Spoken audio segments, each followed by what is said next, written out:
ಯೇಸುವಿಗೆ ಸ್ತೋತ್ರ. ಇಂದು 27 ಫೆಬ್ರವರಿ 2026. ಎಲ್ಲರಿಗೂ ಶುಭೋದಯ. ಈ ದಿನದ ಧ್ಯಾನ ಭಾಗ ಪೌಲನು ತೀತನಿಗೆ ಬರೆದ ಪತ್ರಿಕೆ 1ನೇ ಅಧ್ಯಾಯದ 7ನೇ ವಾಕ್ಯದ 2ನೇ ಭಾಗ.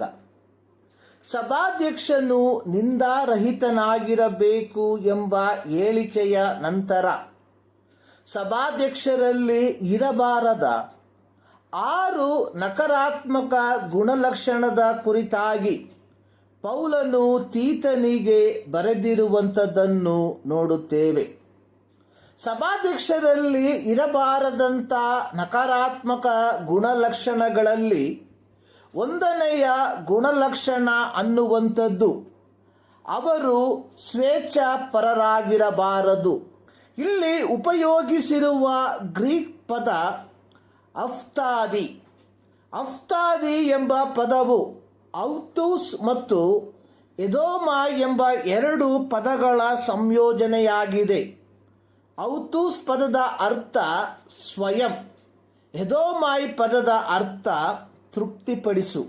ಇದರ ಪೂರ್ಣ ಅರ್ಥ ಸ್ವಯಂ ತೃಪ್ತಿಪಡಿಸಿಕೊಳ್ಳುವುದು ಅಥವಾ ಭೋಗಶೀಲರಾಗುವುದು.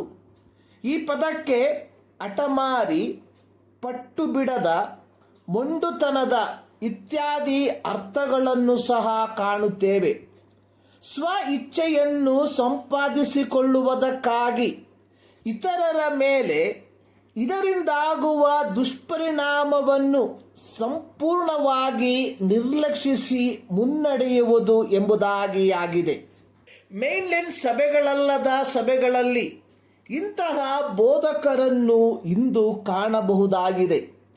ಇಂಥವರು ಸ್ವಯಂ ಆಡಳಿತಗಾರರಾಗಿ ಸ್ವತಂತ್ರ ಸಭೆಗಳನ್ನು ಆಯೋಜಿಸಿ ತಮ್ಮದೇ ಆದ ವೈಭವಪೂರಿತ ಜೀವನ ಶೈಲಿಗಾಗಿ ಜನರ ಪರಿಸ್ಥಿತಿಯನ್ನು ಲೆಕ್ಕಿಸದೆ ಜನರಿಂದ ಹಣವನ್ನು ಕಬಳಿಸುವಂಥವರಾಗಿದ್ದಾರೆ.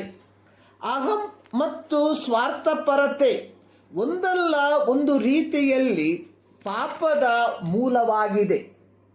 ಯಾಕೋಬನ ಮತ್ತು ಯೋಹಾನನ ತಾಯಿಯಾದ ಸಲೋಮೆಯು ಯೇಸುವಿನ ಬಳಿಗೆ ಬಂದು, ನಿನ್ನ ರಾಜ್ಯದಲ್ಲಿ ನನ್ನ ಈ 2 ಮಕ್ಕಳಲ್ಲಿ ಒಬ್ಬನು ನಿನ್ನ ಬಲಗಡೆಯಲ್ಲಿಯೂ ಮತ್ತೊಬ್ಬನು ನಿನ್ನ ಎಡಗಡೆಯಲ್ಲಿಯೂ ಕೂತುಕೊಳ್ಳುವುದಕ್ಕೆ ಅಪ್ಪಣೆಯಾಗಬೇಕೆಂದು ಕೇಳಿಕೊಂಡಳು.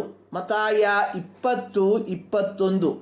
ಮತ್ತಾಯನು ಬರೆದ ಸುವಾರ್ತೆ 19ನೇ ಅಧ್ಯಾಯದ 28ನೇ ವಾಕ್ಯದಲ್ಲಿ ಪೇತ್ರನ ಒಂದು ಪ್ರಶ್ನೆಗೆ ಯೇಸು ಹೇಳಿರುವಂತಹ ಉತ್ತರ, ಹೊಸ ಸೃಷ್ಟಿಯಲ್ಲಿ ಮನುಷ್ಯಕುಮಾರನು ತನ್ನ ಮಹಿಮೆಯ ಸಿಂಹಾಸನದ ಮೇಲೆ ಕೂತುಕೊಳ್ಳುವಾಗ ನನ್ನನ್ನು ಹಿಂಬಾಲಿಸಿರುವ ನೀವು ಸಹ 12 ಸಿಂಹಾಸನಗಳ ಮೇಲೆ ಕೂತುಕೊಂಡು ಇಸ್ರಾಯೇಲಿನ 12 ಕುಲಗಳಿಗೆ ನ್ಯಾಯ ತೀರಿಸುವಿರಿ. ಇದರ ಫಲವಾಗಿ ಆಗಿರಬಹುದು ಆಕೆ ತನ್ನ 2 ಮಕ್ಕಳು ಅತ್ಯುತ್ತಮ ಸ್ಥಾನಗಳಿಗೆ ಅರ್ಹರೆಂದು ಭಾವಿಸಿರಬಹುದು. ಇದನ್ನು ಕೇಳಿಸಿಕೊಂಡ 10 ಮಂದಿ ಅವರಿಬ್ಬರ ಮೇಲೆ ಸಿಟ್ಟುಗೊಂಡರು. ಆಗ ಯೇಸು ಅವರನ್ನು ಹತ್ತಿರಕ್ಕೆ ಕರೆದು ಅವರಿಗೆ ಹೇಳಿದ್ದೇನೆಂದರೆ, ಜನಗಳನ್ನಾಡುವವರು ಅವರ ಮೇಲೆ ಅಹಂಕಾರದಿಂದ ದೊರೆತನ ಮಾಡುತ್ತಾರೆ ಮತ್ತು ಬಲಾತ್ಕಾರದಿಂದ ಅಧಿಕಾರ ನಡೆಸುತ್ತಾರೆ. ಆದರೆ ನಿಮ್ಮಲ್ಲಿ ಆಗಿರಬಾರದು. ನಿಮ್ಮಲ್ಲಿ ದೊಡ್ಡವನಾಗಬೇಕೆಂದಿರುವವನು ನಿಮ್ಮ ಸೇವಕನಾಗಿರಬೇಕು.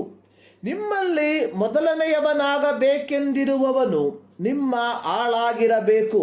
ಮನುಷ್ಯಕುಮಾರನು ಸೇವೆ ಮಾಡಿಸಿಕೊಳ್ಳುವುದಕ್ಕೆ ಬರಲಿಲ್ಲ, ಸೇವೆ ಮಾಡುವುದಕ್ಕೂ ಅನೇಕರನ್ನು ಬಿಡಿಸಿಕೊಳ್ಳುವುದಕ್ಕಾಗಿ ತನ್ನ ಪ್ರಾಣವನ್ನು ಈಡುಕೊಡುವುದಕ್ಕೂ ಬಂದನು. ಮತ್ತಾಯ 20:25-28 ವಾಕ್ಯ. ಜಗತ್ತು ಆಕ್ರಮಣಕಾರಿ ಮತ್ತು ಯಾರಿಗೂ ಏಸದ ವ್ಯಕ್ತಿಯನ್ನು ನಾಯಕನನ್ನಾಗಿ ಕಾಣಬಯಸುತ್ತದೆ. ಆದರೆ ಈ ಸ್ವಭಾವವುಳ್ಳ ವ್ಯಕ್ತಿಗಳು ಸಭೆಯ ನಾಯಕತ್ವಕ್ಕೆ ಅನರ್ಹರಾಗಿದ್ದಾರೆ. ಪ್ರೀತಿಯ ದೇವಜನರೇ, ದೇವರು ನಮ್ಮನ್ನು ಕರೆದಿರುವಂಥದ್ದು ದೊರೆತನ ಮಾಡುವುದಕ್ಕಾಗಿ ಅಲ್ಲ, ಬದಲಿಗೆ ಸೇವೆ ಮಾಡುವುದಕ್ಕಾಗಿ.